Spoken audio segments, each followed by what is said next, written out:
ഇപ്പോൾ ഇന്റീരിയറിൽ വളരെ ട്രെൻഡിങ് ആയിട്ട് പോയിക്കൊണ്ടിരിക്കുന്ന ഒരു ഐറ്റമാണ് കേട്ടോ. അത് ചാർക്കോൾ പാനൽസ് കേട്ടോ. അപ്പോൾ നമ്മൾ ലോവർ പാനൽസുകളൊക്കെ ഇപ്പോൾ ടി വി യൂണിറ്റിൻ്റെ ബാക്കിൽ അല്ലെങ്കിൽ ബെഡ്റൂമിൽ ലിവിങ് റൂമിലൊക്കെ നമ്മൾ ചെയ്തുകൊണ്ടിരിക്കുന്നതാണ്. അപ്പോൾ ഇതിൽ ഇഷ്ടം പോലെ ഡിസൈൻസ് ഉണ്ട് കേട്ടോ. അപ്പോൾ ഇൻറ്റീരിയർ സെക്ഷനിൽ വരുമ്പോൾ ഏറ്റവും ചാർക്കോളാണ് ഏറ്റവും ബെസ്റ്റ് ഓപ്ഷൻ. പക്ഷേ നമുക്ക് കുറച്ച് നല്ല റേറ്റും കാര്യങ്ങളും എക്സ്പെൻസീവായിട്ട് ചെയ്യാൻ പറ്റുള്ളൂ.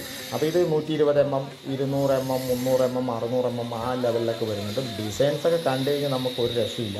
പിന്നെ ചെയ്ത് കഴിഞ്ഞാൽ ആ ചെയ്ത സ്ഥലത്തിൻ്റെ ഒരു ലുക്ക് എന്ന് പറഞ്ഞു കഴിഞ്ഞാൽ ഒന്നും പറയാനില്ല. അതൊക്കെ നല്ല രസമുണ്ട്. അതൊക്കെ 3D ലൈൻ മാർക്ക് ചെയ്ത പോലത്തെ കുറേ ഡിസൈൻസൊക്കെ ഉണ്ട്. അപ്പോൾ നമുക്ക് ഒരുപാട് വെറൈറ്റീസ് ഇതിൽ വരുന്നുണ്ട്. ചാർക്കോളാണ് ഇതിൽ വരുന്നത്. ഇതിൻ്റെ റേറ്റ് ഏകദേശം 900 രൂപ മുതൽ 2700 രൂപ വരെ വരുന്നുണ്ട് കേട്ടോ. ഇഷ്ടംപോലെ ഡിസൈൻ ഉണ്ട്. ഞാൻ അപ്പോൾ ഇതിൽ കുറച്ച് ഡിസൈൻസ് ഇങ്ങനെ നോക്കി കാണിച്ചു തരാണ്. അപ്പോൾ ട്രെൻഡിങ് ആയിട്ട് ഇപ്പോൾ കൂടുതൽ ടി വി യൂണിറ്റ്, ലിവിങ്ങിലെ ടി വി യൂണിറ്റിൻ്റെയൊക്കെ വൺ സൈഡ് നമ്മൾ ഹൈലൈറ്റ് ചെയ്യാൻ വേണ്ടിയിട്ട്